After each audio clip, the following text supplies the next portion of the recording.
Assalamualaikum warahmatullahi wabarakatuh. Alhamdulillah hamdan katsiran tayyiban mubarakan fihi mubarakan alaihi kama yuhibbu rabbuna wa yarda. Wa ashhadu an la ilaha illallah wahdahu la syarika lah wa ashhadu anna Muhammadan abduhu wa rasuluh. يا أيها الناس اتقوا ربكم الذي خلقكم من نفس واحدة وخلق منها زوجها وبث منهما رجالا كثيرا ونساء واتقوا الله الذي تساءلون به والأرحم إن الله كان عليكم رقيبا يا أيها الذين آمنوا اتقوا الله حق تقاته ولا تموتن إلا وأنتم مسلمون.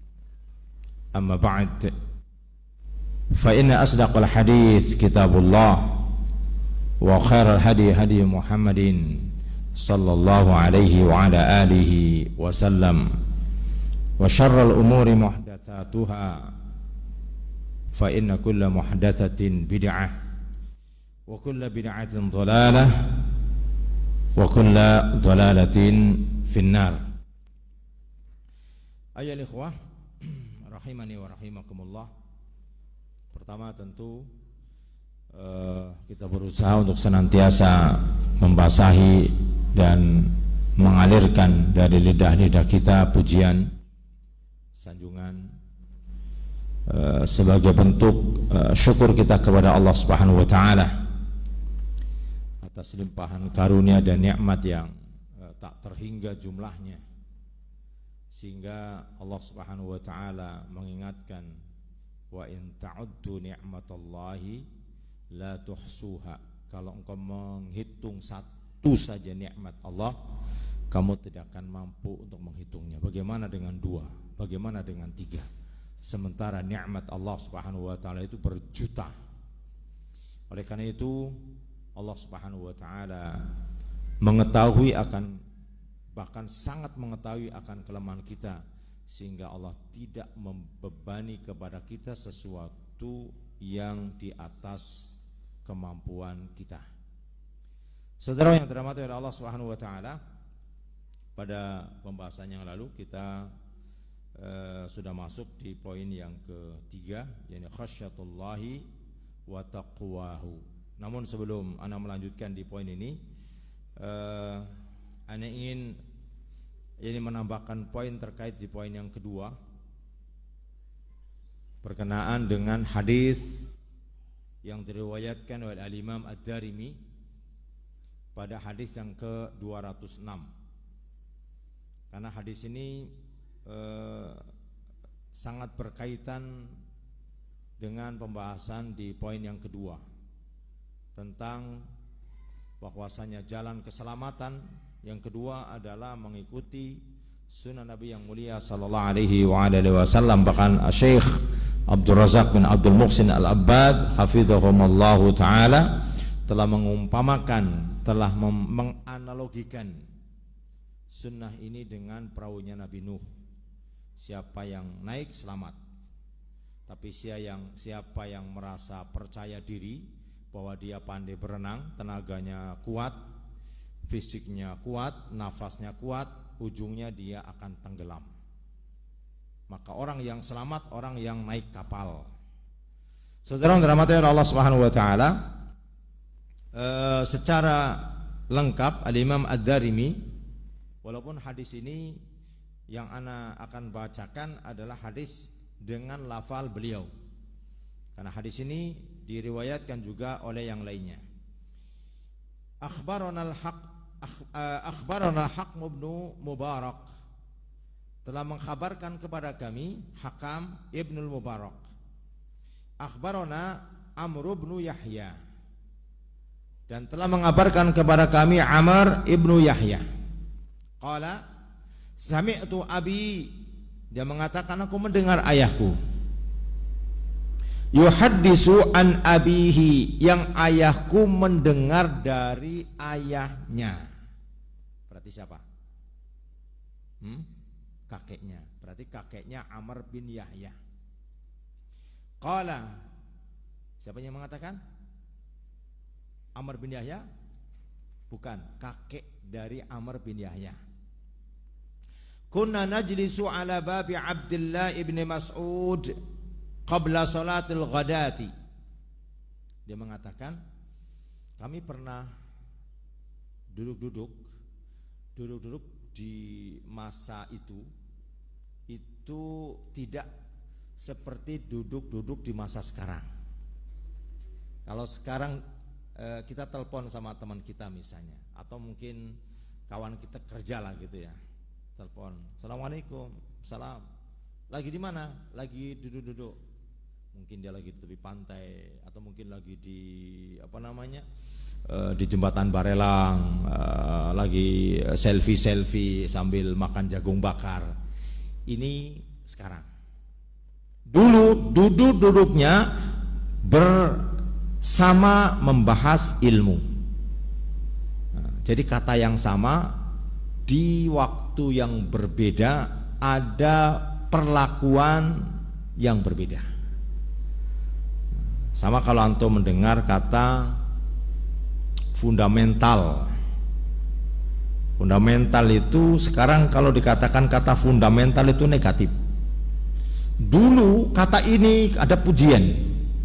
Betul, berubahnya zaman ada kalanya sebuah ungkapan dia akan menjadi berubah sesuai dengan perlakuan. Dia mengatakan, kami pernah duduk-duduk di depan pintu Abdullah bin Mas'ud. Siapa nama kunyahnya? Yang pernah menghafal di kitab Arba'in An-Nawawi pasti akan begitu dekat. Ini Abu Abdurrahman. Dia duduk, kami duduk di depan pintu Abdullah bin Mas'ud sebelum sholat ghadat, sholat fajar. Jadi mereka betul-betul memanfaatkan waktunya malam-malam. Coba bayangkan antum, ini kalau sebelum waktu fajar, perhatikan ya, kalau fajar katakanlah jam 5, mungkin antara jam 4 atau jam setengah 4, mereka menunggu untuk bisa berangkat ke masjid bersama dengan Abu Abdurrahman. Apa sih maksudnya? Supaya saat dia berangkat dari rumahnya ke masjid, kan gak banyak orang ini. Karena kalau dalam majelis kan ramai, ini cuman 3 atau 3 orang, 4 orang lah dengan si Abu Abdurrahman, sehingga dia bisa bertanya puas. Semua masalah dia bisa tanyakan yang muskil. Ini maksudnya. Sekarang ada juga orang yang punya kayak kebiasaan mendatangi orang-orang berilmu. Tapi datang ke sana cuman mau ngobrol yang nggak jelas. Sayang. Karena mendatangi orang yang berilmu artinya kita akan mencari tahu apa yang kita tidak tahu, setidaknya. Tapi bukan berarti nggak boleh datang. Maksudnya manfaatnya kurang. Hanya senang dia, dari mana? Oh, saya sudah ke rumahnya Ustadz Fulan, Kiai Fulan. Disebutkan, saya pernah kemarin ke sini, saya ketemu dengan Ustadz Fulan. Nah, dia memanfaatkan itu waktu, karena waktu pagi ini waktu yang kita katakan waktu emas. Sehingga dia mengatakan, faida kharaja masyayna mahu ilal masjid. Apabila nanti dia keluar, maka kami akan berjalan bersama dengannya. Ini dengan Abu Abdurrahman atau Abdullah bin Mas'ud yang berangkat menuju ke masjid. Faja'ana Abu Musa al-Ash'ari faqal. Tiba-tiba saat kami ini sedang ngobrol-ngobrol bicara tentang ilmu sambil menunggu keluarnya Abu Abdurrahman untuk ke masjid, tiba-tiba datang Abu Musa al-Ash'ari. Abu Musa al-Ash'ari kalau dari sisi usia itu lebih tua dari Abdullah bin Mas'ud. Karena Abdullah bin Mas'ud ketika masuk Islam masih belia, mungkin antara 13 ataupun 12 tahun. Masih belia, masih muda. Maka ketika mereka melihat adanya Abu Musa al-Ash'ari dia orang dari Yaman, dari Asy'ar. Asy'ar itu artinya orang yang berambut pada seluruh tubuhnya. Jadi Asy'ar itu nama kakek, kakek yang dulu sekali. Dikenal bahwasanya kakek ini itu pada saat lahir itu hampir semua badannya dipenuhi dengan rambut, sehingga dinamakan dengan Al-Asy'ar. Sehingga ini menjadi nisbah Abu Musa Al-Asy'ari, dan dia punya saudara juga namanya Abu Ali Al-Asy'ari. Taib. Faqala, maka Abu Musa Al-Asy'ari setelah dia datang duduk, dia bertanya, akharaja ilaikum Abu Abdurrahman ba'du? Apakah Abu Abdurrahman sudah keluar? Maksudnya sudah keluar untuk ke masjid. Karena dia waktu dia akan datang ke sana, dia mampir dulu di masjid. Hanya memang dia nggak melihat di sana ada Abdullah bin Mas'ud, sehingga pada saat dia datang ke majelis yang orang-orang dia menunggu di depan rumah Abdullah bin Mas'ud, dia bertanya, apakah Abu Abdurrahman sudah keluar menuju masjid maksudnya? Mereka mengatakan, qulna la, belum. Fajalasa ma'ana hatta kharaja, falamma kharaja qumna ilaihi jami'an. Maka kami pun duduk bersama dengan mereka. Ini kakeknya Umar bin Yahya duduk bersama dengan sahabat-sahabatnya. Maka ketika Abdurrahman atau Abu Abdurrahman ini Abdullah bin Mas'ud keluar, maka kami pun berdiri. Maksudnya berdiri untuk sama-sama akan keluar ke masjid.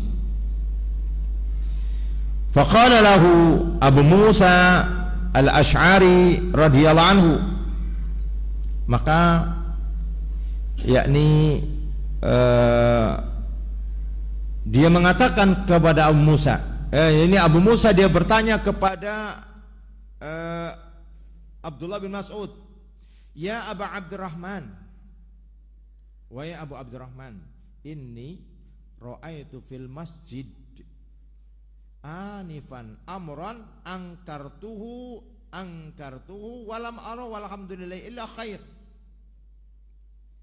Wahai Abu Abdurrahman, dia artinya dia ingin segera memanfaatkan waktu sebelum yang lainnya dia menyampaikan sesuatu, karena dia merasa ini adalah sesuatu yang sangat penting. Dia mengatakan, aku melihat tadi barusan sebelum saya kesini kan mampir ke masjid di Basrah, ini terjadinya karena Abdullah bin Mas'ud di Basrah. Saat saya berada di masjid sebelum saya kemari, aku melihat di masjid itu baru saja perkara yang aku akan ingkari, tetapi alhamdulillah sepertinya bagus, sepertinya baik. Jadi artinya mau mengingkari, dia baru mau mengingkari, belum. Karena kaidahnya melakukan nahi mungkar itu pertama harus dipastikan bahwa itu adalah mungkar. Artinya kalau itu maksiat, pasti kemaksiatan, pasti kemungkaran, nggak boleh ragu-ragu, nggak boleh suzon, atau tidak boleh dengan zon. Karena kalau dengan zon boleh jadi dia sendiri yang malu.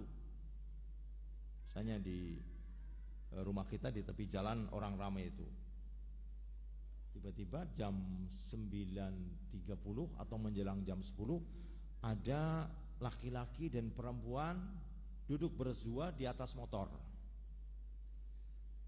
Kita ini merasa ada kemaksiatan, membaralah darah.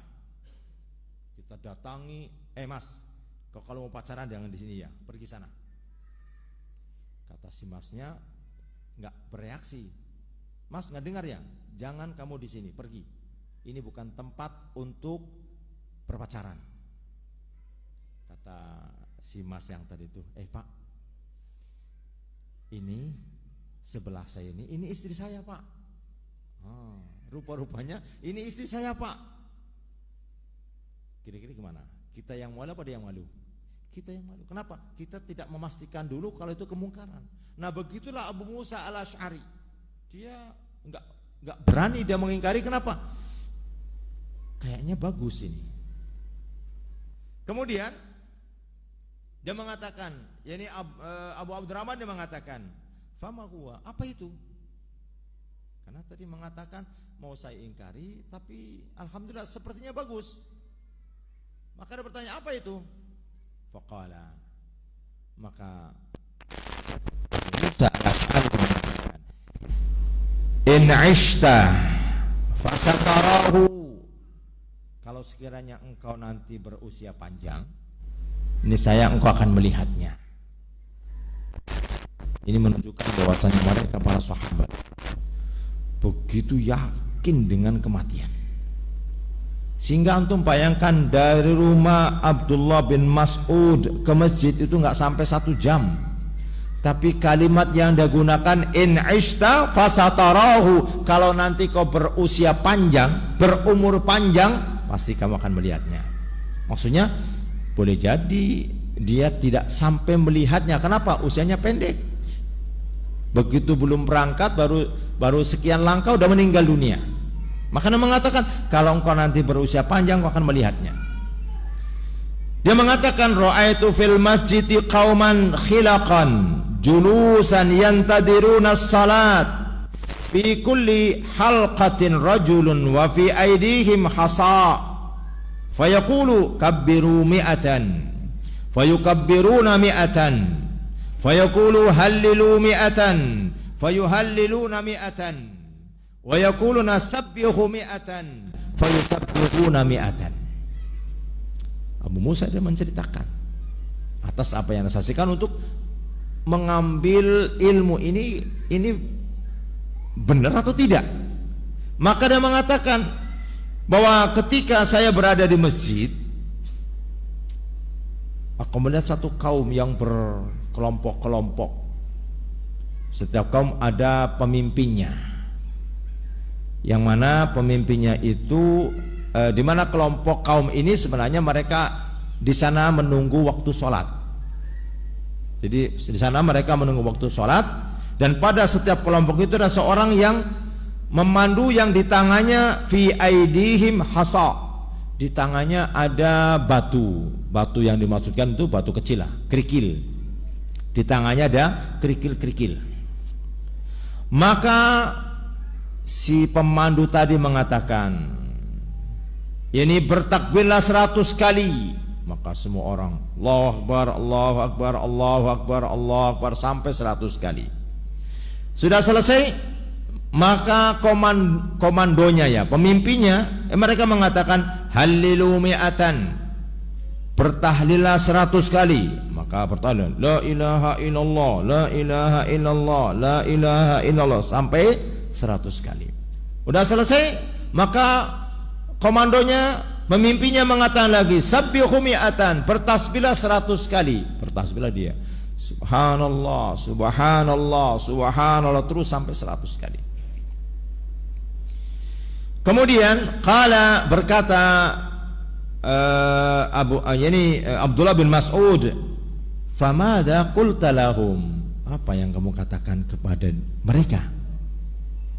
Kata dia, ma qultu lahum, aku tidak mengatakan apa-apa, karena tadi sudah mengatakan bahwasanya akan aku ingkari, tapi kelihatannya bagus. Kenapa orang bertasbih menunggu waktu sholat, kemudian ini ucapan-ucapan kalimat yang tadi disebutkan, sehingga aku tidak mengatakan apa-apa kepada mereka. Dan kemudian intadira ra'yaka wa intidara amrik, aku menunggu pandangan engkau atau aku menunggu apa yang kau perintahkan untuk menyikapi yang seperti ini. Qala afala amartahum ayya'uddu sayyi'atihim wa dhaminta lahum alla yadi'a min hasanatihim. Kenapa kamu tidak perintahkan mereka saja? Untuk apa? Untuk menghitung keburukan-keburukan atau kesalahan-kesalahan mereka, yang engkau akan menjamin bahwa kebaikannya tidak akan hilang. Dengan menghitung kesalahan-kesalahan yang pernah dilakukan, maka tidak akan hilang kebaikannya. Yani yadi'u min hasanatihim, enggak akan sia-sia kebaikannya. Tsumma madha wa madaina ma'hu. Maka setelah dia menyampaikan itu, akhirnya bangkitlah Abdullah bin Mas'ud. Maka orang-orang ini pun dia bangkit bersama dengan Abdullah bin Mas'ud, hatta ata halqatan min tilkal khilaqi faqafa alaihim faqala. Sampai berjalan di rumah terus sampailah di masjid. Sampai di masjid, maka dijumpailah halaqah tersebut. Ini halaqah yang tadi diceritakan Abu Musa al-Asy'ari. Maka berhentilah di salah satu halaqah. Kemudian Abdullah bin Mas'ud mengatakan, "Ma hadzal ladzi arakum tasnaun?" Apa menurut kalian dengan apa yang kalian lakukan ini? Mereka mengatakan, qalu ya Aba Abdurrahman Hasan na'uddu bihi at-takbir wa tahlil wa tasbih. Kata mereka kepada Abdullah bin Mas'ud, dia mengatakan, ya Abu Abdurrahman, ini batu atau kerikil tadi kami gunakan untuk menghitung. Ini takbir, tahlil dan tasbih. Qala fa'uddu sayyi'atikum fa ana dhaminun alla yadi'a min hasanatikum syai'. Kata Abdullah Mas'ud, dia mengatakan, alangkah baiknya kalau kau menghitung kesalahan-kesalahan kalian. Aku menjamin tidak akan menyia-nyiakan keburukan kalian sedikit pun. Wahaihakum ya umat Muhammad, celaka wahai umat Muhammad, ma asra'a halakatakum, betapa cepatnya yakni kehancuran kalian, kebinasaan kalian. Haula'i sahabatu nabiyikum sallallahu alaihi wasallam mutawaffirun. Para sahabat Nabi yang mulia sallallahu alaihi wasallam masih banyak bertebaran di muka bumi ini. Ada yang di Syam, ada yang di Basra, ada yang di Mesir, ada yang di Hijaz. Masih banyak para sahabat bertebaran. Maksudnya mereka ini masih ada. Mestinya bertanya dulu dalam mengamalkan agama. Kenapa berinisiatif? Para sahabat ada. Bahkan kalau tadi kita lihat, kalau kita simak dari awal, kan ketika itu ada Abu Musa al-Asy'ari. Hanya Abu Musa al-Asy'ari, dia tidak melakukan apa-apa. Mestinya mereka tanya dulu, ini ada sahabat ini. Dia enggak. Dia terlalu husnudon dengan pendapatnya, sehingga akhirnya dia mengatakan, ini loh para sahabat ini masih banyak bertebaran. Bahkan kata beliau, wa hadhihi siyabuhu lam tubla. Bahkan pakaian Nabi itu belum usang, karena masih masa periode awal 100 tahun pertama. Artinya pakaian Nabi itu masih belum, ya artinya masih bisa dipakai, artinya belum rusak, belum usang.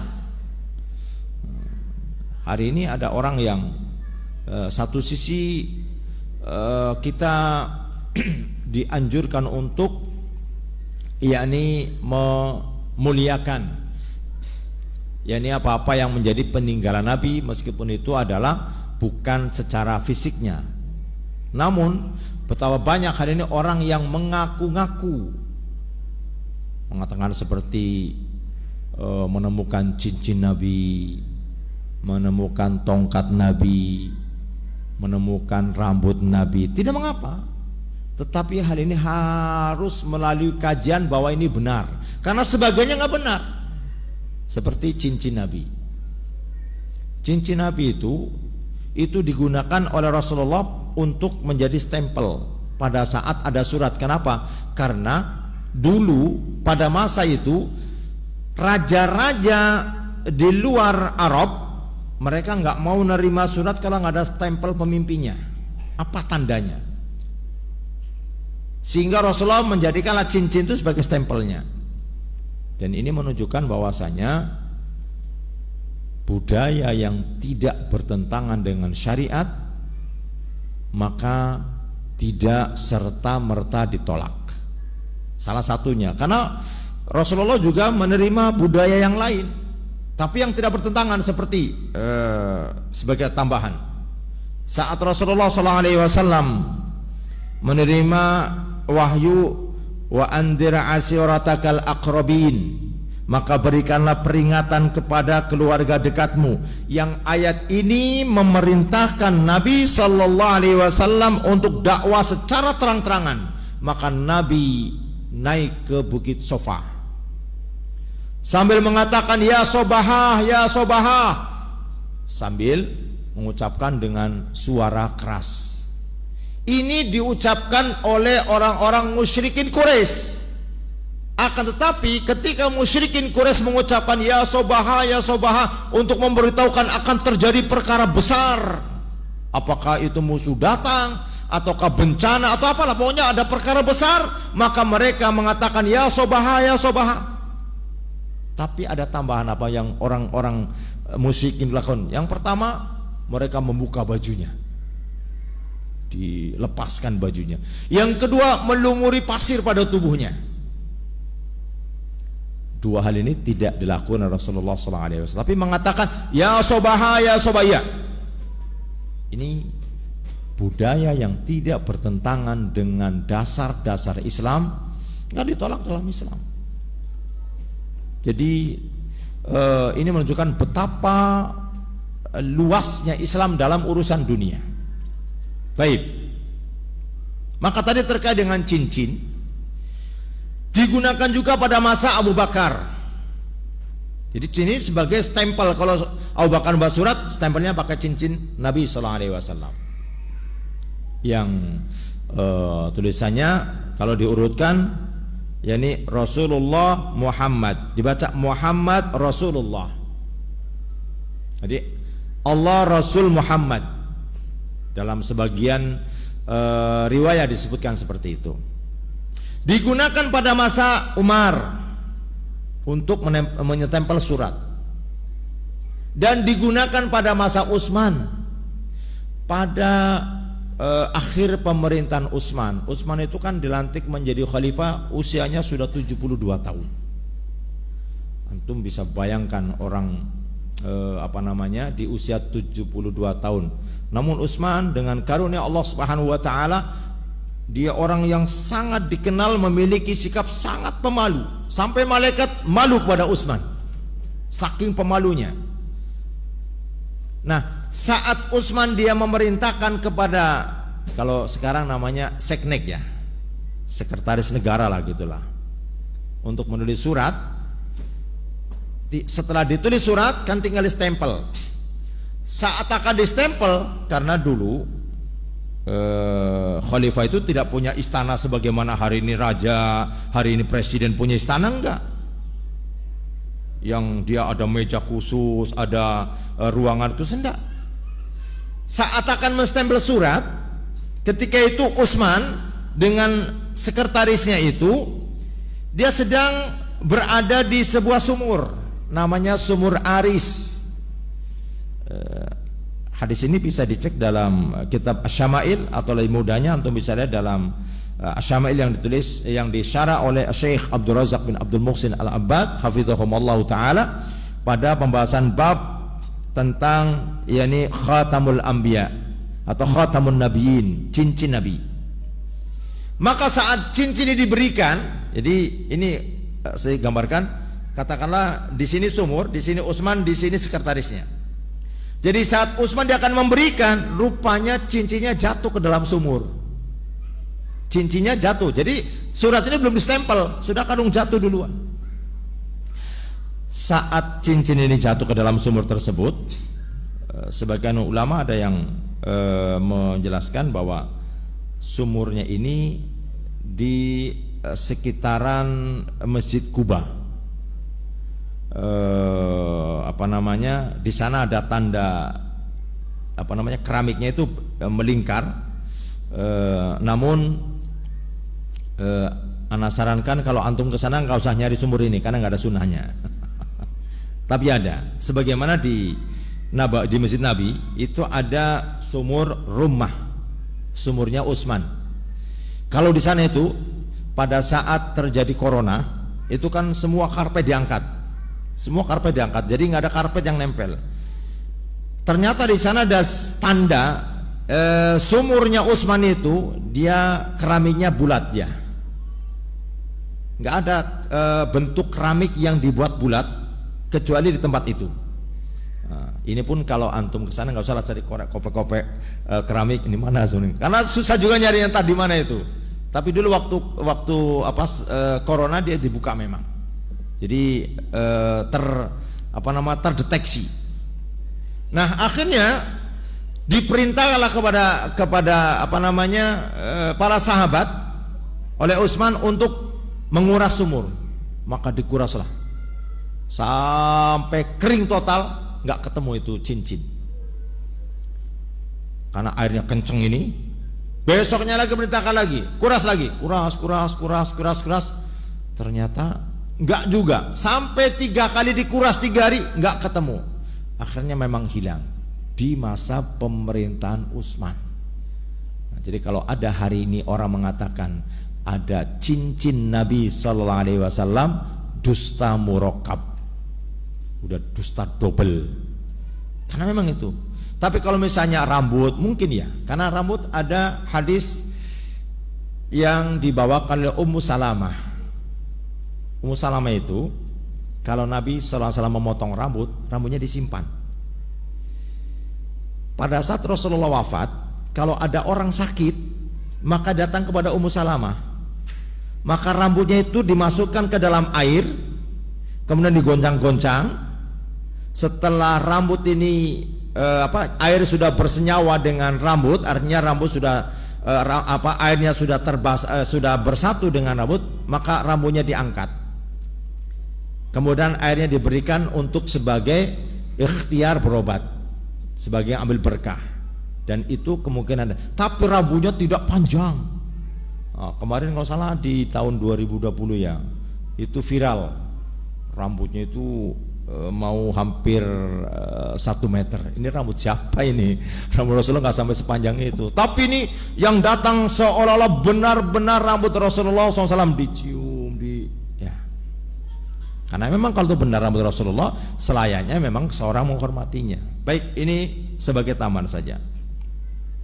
Maka kemudian ketika mengatakan bahwasanya siyabuhu lam tubla atau lam tabla, pakaian Nabi itu belum usang, belum rusak.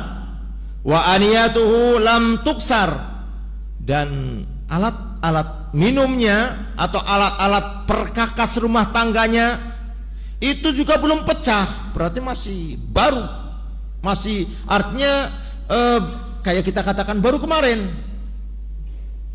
Kemudian Abdullah bin Mas'ud yang mengatakan, walladzi nafsi biyadi, demi zat yang jiwaku berada di tangannya, innakum la'ala milatin hiya ahda min milati Muhammadin.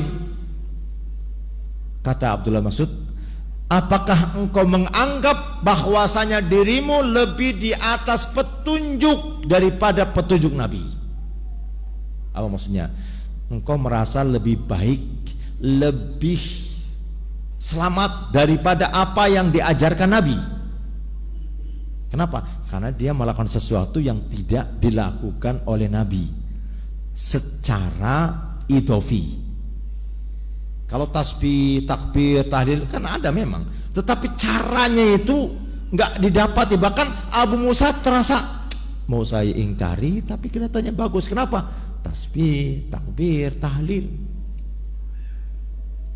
Akhirnya dia mengatakan, apakah engkau menganggap bahwasanya engkau lebih di atas petunjuk Nabi Sallallahu Alaihi Wasallam? Atau kemudian dia mengatakan, yakni au muftatihu bibabid dalalatin, atau justru engkau membuka pintu-pintu fitnah. Dua-duanya bermasalah. Menganggap lebih baik daripada apa yang diajarkan Nabi, atau memang mereka punya keinginan sengaja membuka pintu-pintu fitnah.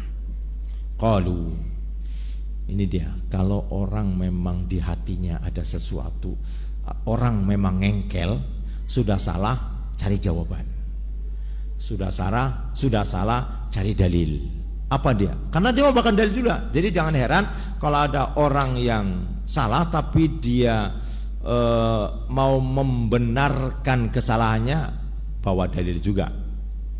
Karena orang yang jujur, kalau memang dia sudah tahu salah, dia akan mengaku kesalahannya dan rujuk kepada kebenaran. Dia berdalil, wallahi ya Aba Abdurrahman, demi Allah wahai Abu Abdurrahman, ma aradna illal khaira, tidaklah aku lakukan ini, yang kami inginkan adalah kebaikan. Yang kami inginkan adalah kebaikan. Seperti tadi perkataan Abu Musa, sepertinya baik, ternyata mereka beralasan yang aku lakukan, yakni dia mengatakan adalah tujuannya baik. Ini yang kemudian menetaskan sampai hari ini.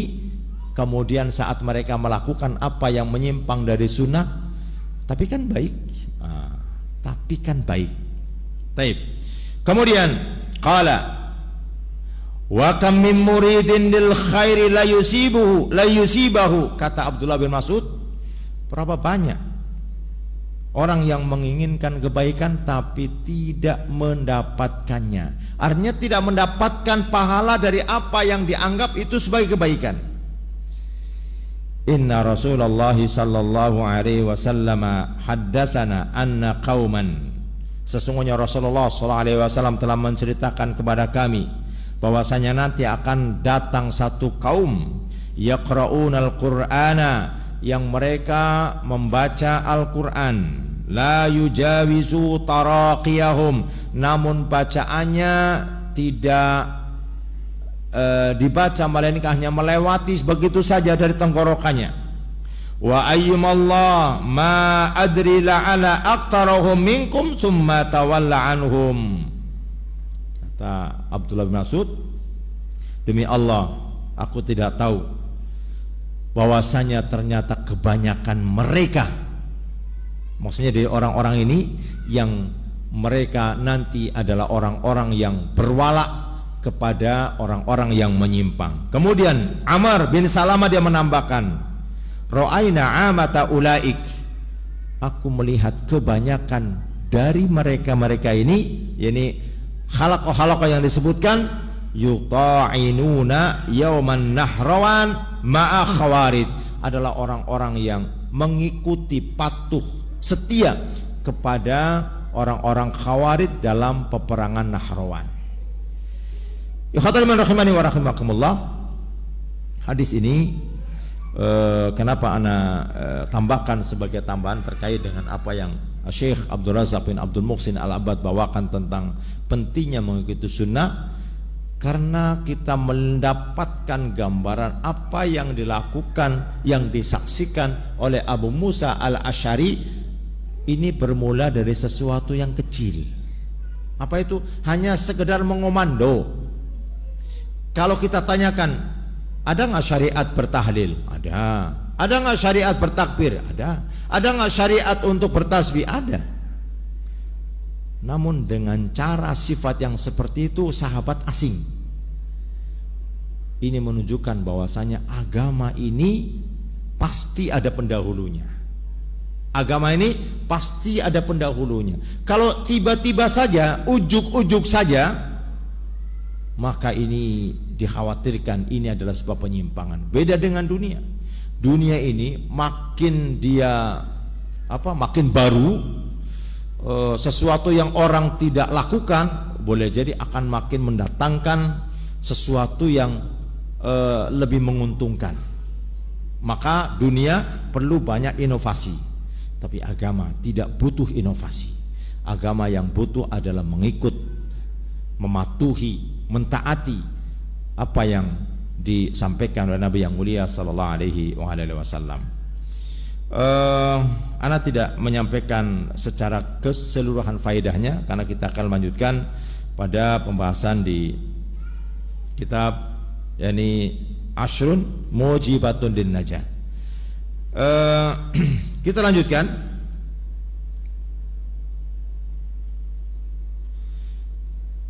Kata Syekh Abdul Razak bin Abdul Muhsin Al-Abad hafizahumullah taala, "Walihada yaqulu Hasanul Basri." Oleh karena itu berkata Al Hasan Al Basri, "Al-mu'minu jama'a ihsanan wa syafaqatan." Ini berkaitan pembahasan kemarin karena terkait tentang yakni khasyah dan takwa. Khasyah dan takwa. Kata beliau, kata Hasan Al Basri, ulama Basrah yang beliau adalah dulunya kedua orang tuanya adalah budak. Laki-lakinya, ayahnya adalah budak dari Anas bin Malik. Sementara ibunya adalah budak dari Ummu Salamah. Sehingga pada saat dia lahir, pada saat ibunya sedang bekerja sibuk, maka dia disusui oleh Ummu Salamah. Oleh Ummu Salamah. Taib. Maka dia mengatakan al-mu'minu jama'isanan wa syafaqatan. Seorang mukmin dia mengumpulkan yakni dua hal. Ihsanan wa syafaqatan. Ini kebaikan dan rasa khawatir kalau apa yang sudah dilakukan itu tidak diterima oleh Allah Subhanahu wa taala. Terkumpul pada diri seorang mukmin dua, kebaikan dan apa yang dilakukan dari kebaikan ada kekhawatiran kalau tidak diterima oleh Allah Subhanahu wa taala. Apa nilai positifnya di sini? Pertama, dia akan terus memperbaiki. Kenapa? Amalan yang sudah dikerjakan sudah, tetapi kelihatannya masih belum sempurna, ada kekurangan. Sehingga dia berusaha dia akan mengerjakan berikutnya, saya akan memperbaiki lagi. Setelah selesai, maka dia merasa kayaknya ada yang kurang. Maka di kemudian waktu dia perbaiki lagi. Jadi kebaikan yang dia kerjakan, dia merasa bahwa jangan-jangan ada ketidaksempurnaan sehingga tidak diterima oleh Allah Subhanahu wa taala. Ini dua sifat yang terkumpul pada seorang mukmin. Kemudian kata beliau, wal munafiqu jama'a isa'atan wa amanan. Sementara seorang munafik dia mengumpulkan dua hal. Ini keburukan dan merasa aman. Keburukan yang dia kerjakan dan dia merasa aman. Keburukannya apa? Dia menampakkan seolah-olah dia seorang mukmin padahal dia memusuhi Islam. Dia menampakkan seolah-olah dia mencintai Nabi padahal dia membenci Nabi. Dia menampakkan seolah-olah dia wala kepada Islam padahal dia sangat geram dan di belakang membuat makar. Keburukan. Bersama dengan itu dia merasa aman. Merasa aman bahwasanya dia tidak akan disiksa. Merasa aman dia tidak akan masuk ke dalam neraka. Merasa aman. Maka dua yang bertentangan. Mukmin kebaikan dan merasa khawatir kalau apa yang telah dia berikan tidak diterima oleh Allah Subhanahu wa taala. Munafik keburukan dia lakukan tetapi dia merasa aman bahwasanya dia tidak akan mendapatkan siksa dan murka Allah Subhanahu wa taala. Kemudian kata beliau, "Tsumma tala Al-Hasan." Kemudian Al-Hasan Al Basri, sebenarnya namanya Al-Hasan bin Yasar. "Innal ladzina hum min khasyati rabbihim musyfiqun." Yani Hasan Al Basri mengatakan sesungguhnya orang-orang yakni mereka min khasyati rabbihim, terhadap Rabb mereka merasa khawatir terhadap apa yang telah mereka persembahkan. Musfikun, jangan-jangan tidak diterima karena tidak sempurna, tidak diterima karena dia tidak memaksimalkan apa yang bisa dia maksimalkan. Wa khasyatullahi dan khasyah kepada Allah innama tahaqqaqu bi ma'rifati asma'illahil husna, bahwa hanya akan terwujud ma'rifat kepada khasyah kepada Allah Subhanahu wa taala, hanya akan terwujud dengan mengenal nama Allah Subhanahu wa taala yang husna, yang baik, wa sifatil ula, dan sifat-sifat Allah Subhanahu wa taala yang tinggi, yang mulia. Maksudnya bahwasanya takut kepada Allah, khasyah kepada Allah tidak akan bisa terwujud kalau seorang tidak mengenal nama yang husna dan sifat yang ulia, yang mulia. Menunjukkan mengenal nama dan sifat Allah ini menjadi sarana terdekat untuk seorang bisa memiliki khasyah yang benar kepada Allah Subhanahu wa taala. Kalau tidak, boleh jadi hanya bersangka-sangka, sehingga boleh jadi dia dengan sangkaannya melakukan sesuatu yang dimurkai oleh Allah, menganggap Allah akan ridho kepadanya. Atau sebaliknya, dia melakukan sesuatu yang meninggalkan sesuatu yang diridhoi oleh Allah Subhanahu wa taala karena dia menganggap itu akan dimurkai oleh Allah Subhanahu wa taala. Maka dengan mengenal namanya dan mengenal sifatnya akan menjadikan memiliki khasyah yang benar kepada Allah Subhanahu wa taala. Wa ta'ammuli fi ayatillahil kauniyati wasyar'iyyati, dan hendaklah seorang dia memperhatikan, mentadaburi ayat-ayat Allah Subhanahu wa taala yang ada di alam raya ini, atau ayat-ayat Allah Subhanahu wa taala yang ada dalam tubuhnya. Karena kalau alam raya mungkin begitu besar, ayat-ayat Allah Subhanahu wa taala, kekuasaan Allah yang ada dalam dirinya.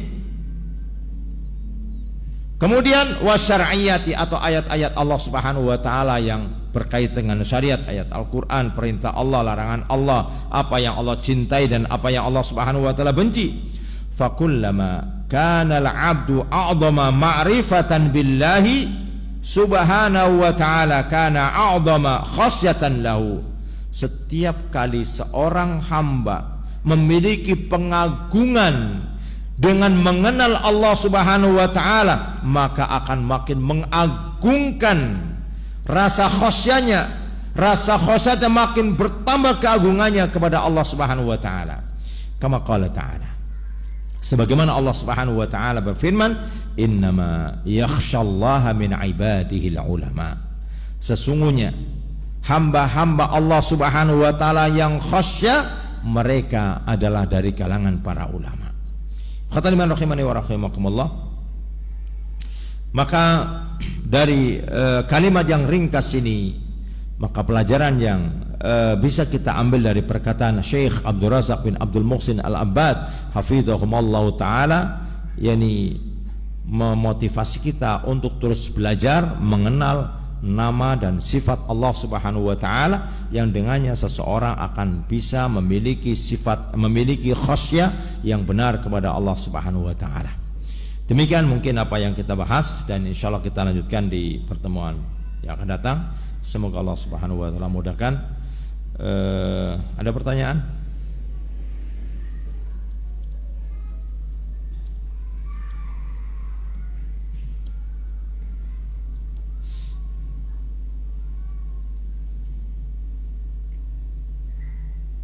Enggak ada? Baik, kalau tidak ada, kita tutup dengan doa kepada majelis. Subhanakallahumma wa bihamdika asyhadu an la ilaha illa anta astaghfiruka wa atubu ilaik. Assalamualaikum warahmatullahi wabarakatuh.